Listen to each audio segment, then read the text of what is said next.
ഈസ്റ്ററിൻ്റെ ഹൃദ്യമായിട്ടുള്ള പ്രാർത്ഥന ആശംസകൾ എല്ലാ മാന്യപ്രേക്ഷകർക്കും ഞാൻ ആശംസിക്കുന്നു.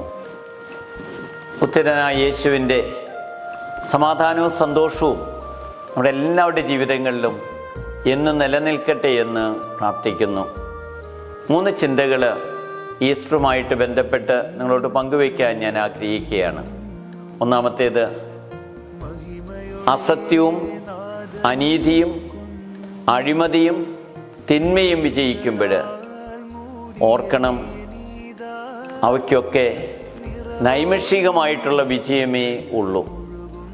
നിലനിൽക്കുന്ന വിജയം സത്യത്തിനും നീതിക്കും നന്മയ്ക്കും അതുപോലെ തന്നെ പ്രകാശത്തിനുമായിരിക്കും.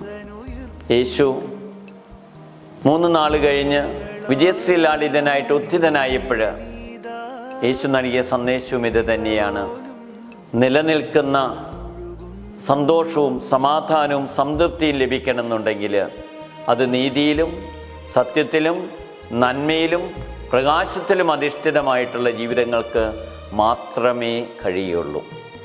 അതുപോലെ തന്നെ യേശുവിൻ്റെ ഉത്ഥാനം ഓർമ്മിപ്പിക്കുന്ന വലിയൊരു യാഥാർത്ഥ്യമുണ്ട്.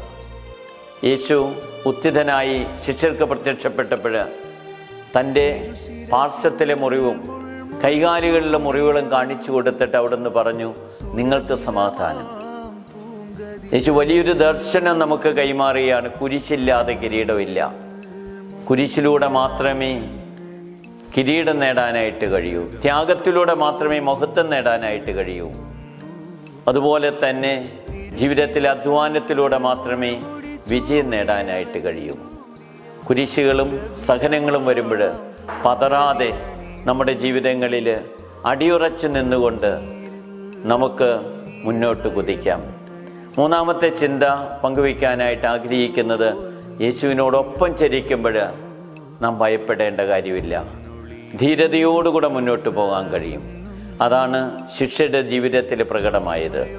യേശുവിനെ ഉൾക്കൊണ്ടുകൊണ്ട് ഉത്തരനായ യേശുവിൻ്റെ സമാധാനവും സന്തോഷവും ഉൾക്കൊണ്ട് കഴിഞ്ഞപ്പോൾ അവരെല്ലാവരും ലോകത്തിൻ്റെ വിവിധ ഭാഗങ്ങളിൽ യേശുവിൻ്റെ രക്ഷയെ പ്രഘോഷിക്കാനായിട്ട് പോയി. അവരെല്ലാവരും രക്തസാക്ഷികളായി യേശുവിനെ പ്രതി. ആർക്കും ഭയമുണ്ടായില്ല, ഭീതിയുണ്ടായില്ല. എന്നാൽ ഈ ഉത്തരനായ യേശുവിനെ ഉൾക്കൊള്ളുന്നവരെ അവർ അടച്ചിട്ട മൊഴിയിൽ പേടിച്ചരണ്ട് നിൽക്കുകയായിരുന്നു.